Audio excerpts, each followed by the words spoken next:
नमस्कार, फिर पैसा बोलता है में आपका स्वागत है। मैं आनंद श्रीनिवासन। आज मार्केट 200 पॉइंट के ऊपर चल रही है। ये मार्केट अभी आज बाउंस हुई है क्योंकि अमेरिका में मार्केट ऊपर चली गई।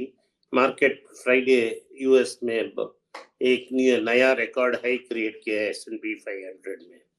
अमेरिका में जो बढ़ोतरी हो रही है मार्केट, वो ये स्टॉक्स के कारण हो रही है। साथ ये स्टॉक्स ऐसे हैं जो लगातार मार्केट को ऊपर खींचती जा रहे हैं। बाकी सारे स्टॉक जो हैं अपने हाई से 15-20% नीचे हैं और इसी कारण है मार्केट में बहुत उताव है। अभी भी ये स्टॉक्स की डिमांड बहुत है। सेमीकंडक्टर मैन्युफैक्चरर्स ने बोल दिया कि जो पीक डिमांड है वो पास हो चुकी है और डिमांड नीचे आने की आशंका है। तो इसी कारण इंटेल में अच्छा रिजल्ट दिखने के बावजूद लगभग 10% करेक्ट हुआ। जब हमने आपको इंटेल कंसिडर करने बोला, उधर से अब 10% मार्केट नीचे आ चुकी है। फिर भी आप 40% ऊपर होंगे तो आपको इंटेल इस लेवल में कंसिडर नहीं करना चाहिए। वेट कीजिए इंटेल को फर्दर ड्रॉप करने की बिफोर उसे एंटर करने के लिए सोचने के लिए अभी वक्त है। अभी भी इंटेल बहुत ज्यादा प्राइस है। ये 7 स्टॉक्स में एंटर मत कीजिए, मार्केट्स बहुत ज्यादा है। एप्पल में हमारा स्टॉक्स है थ्रू वॉरेन बफेट की बर्कशायर क्लास बी से हमारा पोजीशन स्टेबल है। तो अभी मार्केट में, अमेरिकन मार्केट्स में ये स्टॉक्स अवॉइड करके पॉकेट्स ऑफ वैल्यू सर्च करना चाहिए। हम भी आपको अपडेट करते रहेंगे कि ये पॉकेट्स ऑफ वैल्यू किधर है अमेरिका और जापानीज स्टॉक में। अमेरिका में रेट कट का चांसेस बहुत धीमी है, कोई चांस ही नहीं है, कोई गुंजाइश नहीं है रेट कट्स की। मार्च तक रेट कट्स नहीं आएंगी। पहला रेट कट बहुत शायद जून में आएगा जब मार्केट में कुछ धीमी आएगी, लेकिन उसके लिए 5 महीने और हैं और 4 या 5 बार इंडिकेटर्स आएंगे।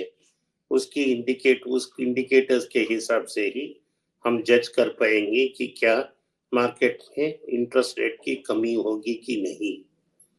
जो अगले साल, अगर एक साल पहले आप मुझसे पूछते तो मैं नहीं बता पाता कि अमेरिका का ग्रोथ 3.9% हुआ इस साल बहुत तेज ग्रोथ हुआ था और इस कंप्लीटली अनएक्सपेक्टेड था। यूएस कंज्यूमर स्पेंडिंग बहुत ज्यादा था, कंज्यूमर ने रेजिलियंस दिखाया और खरीदता गया। शायद उसका लोन्स भी इंक्रीज हुआ, लेकिन कंजम्पशन में कोई कटौती नहीं आई। लेबर मार्केट भी स्ट्रांग है। हालांकि टेक्नोलॉजी में बहुत सारे लोगों को नौकरी से निकाल दिया गया। गूगल ने लगभग 1000 जो लोगों को भी नौकरी से निकाला, लेकिन इसके बावजूद भी लेबर मार्केट बहुत स्ट्रांग है। वेज इन्फ्लेशन वेरी स्ट्रांग है। इसका मतलब है कि अमेरिकन इकोनॉमी अभी भी स्ट्रांग हो रही है। तो अभी कोई मार्च में रेट कट करने का कोई गुंजाइश नहीं है। तो कमर्शियल रियल एस्टेट अमेरिका में प्रेशर में होगी क्योंकि अगले साल से रीसेट होगी रेट्स। अगर रेट्स रीसेट हुई तो बहुत सारे ऐसे प्रॉपर्टी हैं जो अनवायबल हो जाएंगे। तो मार्केट की एक्सपेक्टेशन थी उसके पहले बड़ा रेट कट आएगा। लगता है बड़ा रेट कट नहीं आएगा, सिर्फ मैक्सिमम 3 बार कट होगा और वो 3 बार से कोई इम्पैक्ट बहुत नहीं होगा क्योंकि 5.5 से पौने 4% की रेट होगी, 4.75% की रेट होगी। सो इसी कारण में रेट कट कोई इम्पैक्ट नहीं कर पाएगा और real estate market, specially commercial real estate market America में बहुत ज्यादा प्रेशर में रहेगी क्योंकि इसके रेट्स को हर 3 साल रेट रीसेट करना पड़ेगा और अगला रीसेट 2025 बिगिनिंग में ड्यू है। अगर रेट सेट ऊपर जाती, बहुत ज्यादा है रेट सेटिंग, तो ये कंपनी अनवायबल हो जाएंगे और सारा प्रॉपर्टीज डिस्ट्रेस सेल में मार्केट में आएंगे, इसके लिए वेट कर रहा है मार्केट। इंडिया में आज 200 पॉइंट ऊपर ओपन किया निफ्टी कि ये बैंक निफ्टी की बदौलत से निफ्टी ऊपर चल रही है। बैंक निफ्टी 690 पॉइंट्स ऊपर थी जब मैं आखिरी बार देखा आपसे बोलने के पहले। इसका एक ही कारण है क्योंकि आज बिजनेस लैंड में एक रिपोर्ट आया है कि कैपिटल वेट्स इंक्रीज करने के बावजूद रिटेल अनसिक्योर्ड क्रेडिट्स बहुत ज्यादा ग्रो हो रही है और ग्रोथ टेम्पर होने की कोई साइन ही नहीं आ रही है। हाई इंक्रीज इंटरेस्ट रेट्स में भी लोग बोरो कर रहे हैं। इसका कारण ये है कि जो सैलरी हाइक्स आने थे वो नहीं आए और बहुत सारे आईटी लोगों की नौकरी भी चली गई। मैन्युफैक्चरिंग और सर्विसेज सेक्टर में भी बहुत सारे ले ऑफ्स हैं।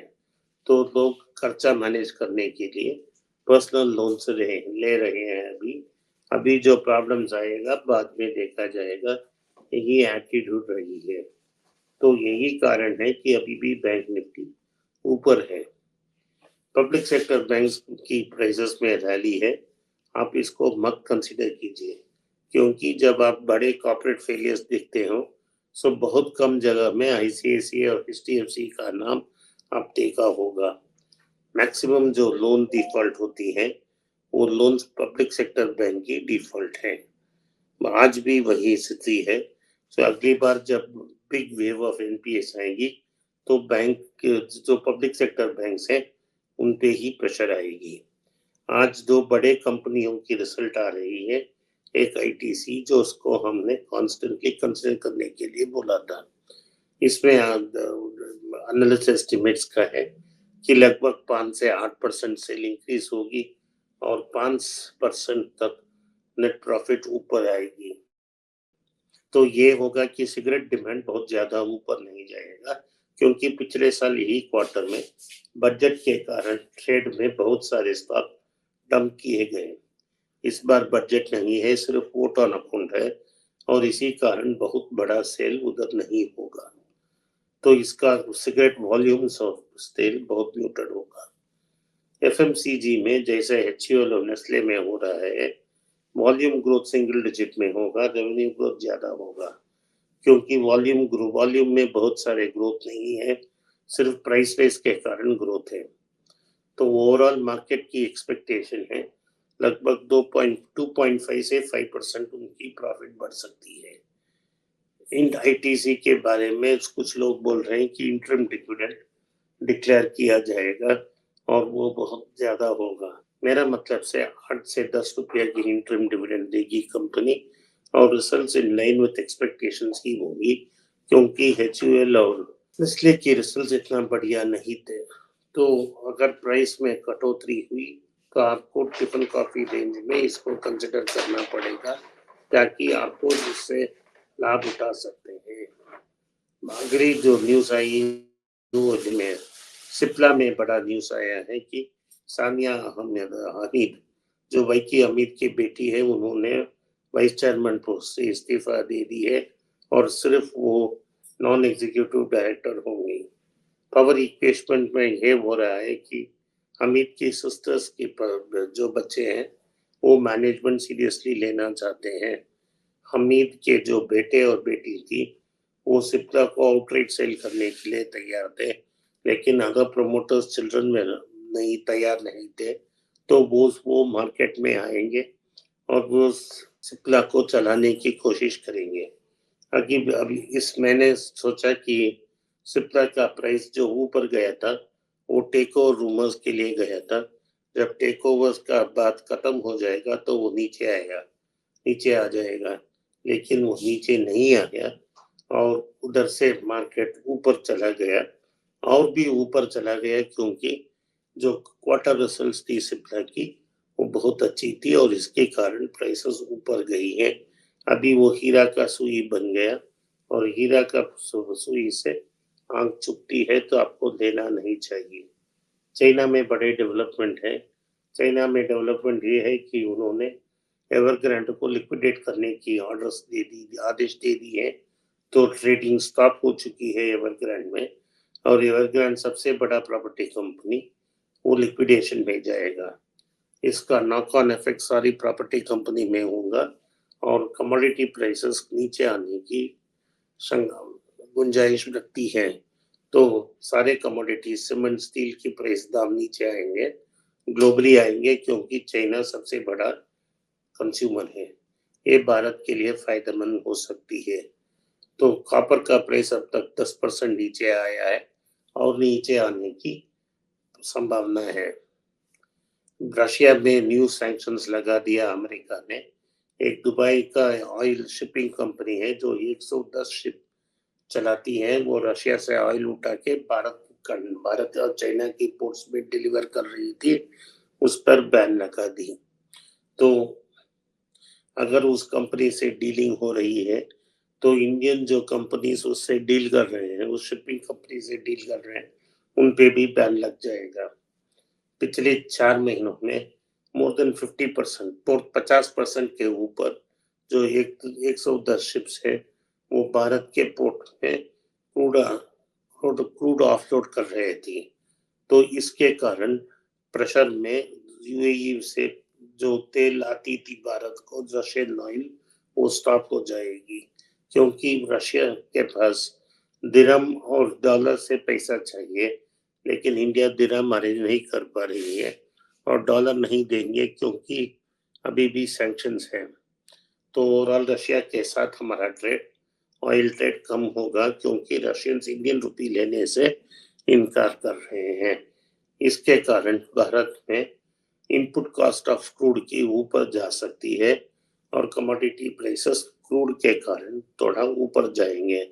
जो एडवांटेज हमको चाइना के कारण मिलने वाला था वो नेगेट हो जाएगा। इसके कारण तेल तेल की प्राइसेस प्रेशर में होंगी क्योंकि उतनी लेवल्स रेड सी पे यूएस शिप को अटैक कर रहे हैं।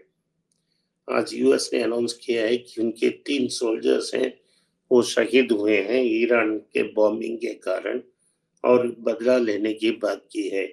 अगर ये मिडिल ईस्ट में ये वॉर एस्केलेट हो जाता है तो overall trade off the world में लगभग असर पड़ेगा क्योंकि मिडिल ईस्ट ही सबसे बड़ा ऑयल एक्सपोर्टर है। आज इतना ही, लेकिन आज का शाम तक आईटीसी का रिजल्ट आएगा, आपको अच्छा खुशखबरी मिलेगा, आपको ये इंटरिम डिविडेंड भी मिलेगा। धन्यवाद। नहीं, अगर आपको इस वीडियो पसंद, आपने इस पॉडकास्ट को सुना, इसके लिए मैं आपका आभारी हूँ। तो अगर आपको इस वीडियो पसंद आया, इस वीडियो को लाइक कीजिए, हमारे चैनल को सब्सक्राइब कीजिए और बेल नोटिफिकेशन दबाएं। हो सके तो इस वीडियो को अपने दोस्त और रिश्तेदार के पास भेजें। नमस्कार, धन्यवाद, जय हिंद। नमस्कार, मैं आनंद श्रीनिवासन। त्रिवेंद्रम के इवेंट के पास किधर इवेंट होस्ट करेंगे इसके बारे में बहुत चर्चा हुआ। मेरे टीम ने डिसाइड किया कि अगला इवेंट दुबई में किया जाए। तो एमिरेट्स, यूनाइटेड अरब एमिरेट्स में जो रहते हैं और मुझे मिलने के इच्छुक हैं, वो दुबई में 24 फरवरी आके मुझे मिल सकते हैं।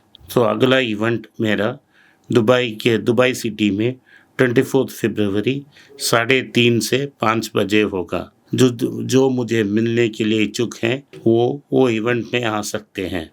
डिटेल्स के लिए नीचे दिए गए व्हाट्सएप नंबर में संपर्क करें या जो ईमेल आपको दिया गया नीचे उसमें मेल लिखें, मेरा टीम आपसे संपर्क करेगा।